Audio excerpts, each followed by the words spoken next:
అదే RTV app వార్తల్ని క్షణాల్లో చదివే అవకాశం ఉంటుంది. ఒక న్యూస్ పేపర్, ఒక టెలివిజన్ ఛానల్ మీ చేతుల్లో ఎప్పుడు ఉంటాయి. ఇక్కడ ఆర్డీఎస్ ఉంది, దాన్ని పట్టించుకోలేకుండా ఉంటే అండర్ గ్రౌండ్ ఒకటి ఉంది, రైలు కట్టది.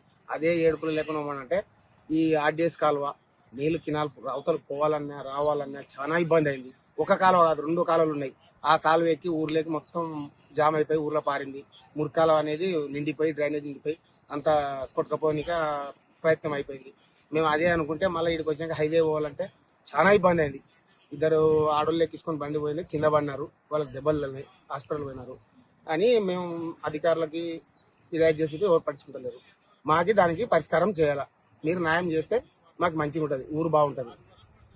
3 పైపులు నీళ్లు కెనాల్లో ఒక్క పైపు పారుతుంది. ఈ పైపు జామ్ అవడం వల్ల నీళ్లు మనుషులకి బయటకు వస్తున్నాయి, పోనీకి వస్తలేదు. అందులో ప్లస్లో ఏమైందంటే ఊర్లోకి గడ్డి వాము మొత్తం తడిచింది. ఆ తడిసి నీళ్లు పోయినాయి. మనుషులు పిల్లలు దెబ్బతింటారు. వామి పోయింది, తీరం మేత, ఎద్దులు పెట్టుకునే వాళ్ళు ఎక్కడ పోలే వాళ్ళు చాలా బాధపడుతున్నారు. ఈ డ్రైనేజ్ అనేది కొంచెం పైపులలో బ్రిడ్జిలో తీపిస్తే బాగుంటది అని మా అధికారం చెప్తున్నాం మేము. దీన్ని తీసి ఏమన్నా కొంచెం ఎత్తు చేసి బ్రిడ్జి నీళ్లు పారకుండా చేస్తే మాకు మంచిగా ఉంటది. ఈ కెనాల్ పూడిక తీయకుండా అట్లే ఉండడం వల్ల మొత్తం నీళ్లు ఊర్లోకి వచ్చేస్తున్నాయి, రాకపోకలు మొత్తం బంద్ అయిపోతున్నాయి. అండర్ గ్రౌండ్ ఒక సమస్య అనుకుంటే ఇది ఒక సమస్యగా మారిపోయింది. ఇప్పుడు దీనివల్ల మాకు వెహికల్ అవతల పోవాలనే ఇబ్బంది అయింది, ఇతరులు రావడానికి ఇబ్బంది అయిపోయింది. దీని ద్వారా చాలా ఇబ్బంది అయిపోయింది. అధికారులకి చెప్పినా ఎలాంటి స్పందన లేదు. వాళ్ళు చర్య తీసుకుంటేనే ఇది రాకపోకలు అనేది జరుగుతాయి. ఈ నీళ్ళు గ్రామంలోకి వచ్చి గడ్డి వాముల కిందకి, పొలాలలోకి అంటే తెగిపోయి మెత్తలు కూడా చాలా వరకు రబ్బులేసినాయి. దీనివల్ల చాలా ఇబ్బంది అయిపోయింది. అధికారులు చర్య తీసుకుంటే బాగుంటుంది. ఈ కాలువ కూడా పూడిక తీయడం, కొద్దిగా రోడ్ వేయడం అనేది సమస్యలు ఉన్నాయి. ఇవన్నీ చేస్తే బాగుంటుంది. D30 డిస్ట్రిబ్యూటర్ కింద బ్రిడ్జి ఉంది. ఆ బ్రిడ్జిలోనే పడి నారాయణాపురం గ్రామ రైతులు అందరము అదే వంకనే రావాలా.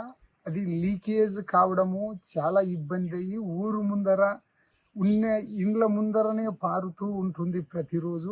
ఇప్పుడు కెనాల్కు ఒక 30 రోజుల నుంచి ఎక్కువ నీళ్లు వచ్చినప్పటి నుంచి పారుతూనే ఉంది, నీళ్లలోనే తిరుగులాడడం జరుగుతుంది. దాన్ని అధికారుల దృష్టికి తీసుకొచ్చినా ఎవరు పట్టించుకోవడం లేదు. ఈరోజు మేము ఎగ్జిక్యూటివ్ ఇంజనీర్ దగ్గరికి తీసుకెళ్తున్నాము, రైతులము అందరము కలిసి.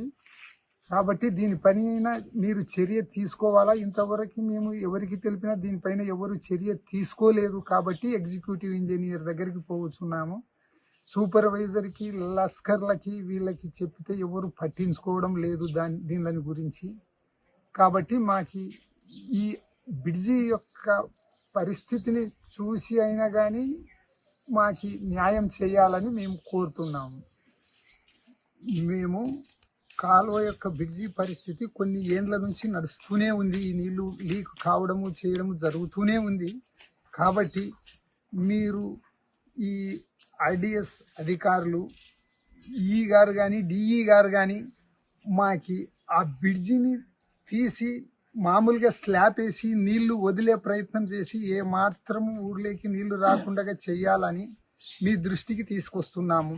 కాబట్టి మీరు ఈ పని ఖచ్చితంగా చేయాలని కోరుకుంటున్నాము. మేము ఈ పరిస్థితిని పోయిన సంవత్సరం ఎండాకాలం శ్రీనివాసరావు అనే ఆయనకు కూడా చెప్పినాము, మీ డిపార్ట్మెంట్ శ్రీనివాసరావు గారికి. ఆయన కూడా పట్టించుకోలేదు.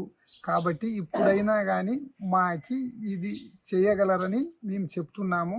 మేము కూడా ఎస్సీ గారికి, డిఈ గారికి ఈ కంప్లైంట్ అందజేస్తున్నాము. మరిన్ని వీడియోస్ కోసం ఛానల్ ని సబ్స్క్రైబ్ చేయండి. లేటెస్ట్ అప్డేట్స్ కోసం వాట్సాప్ ఛానల్ ని ఫాలో అవ్వండి. ఆ లింక్ డిస్క్రిప్షన్ లో ఉంది.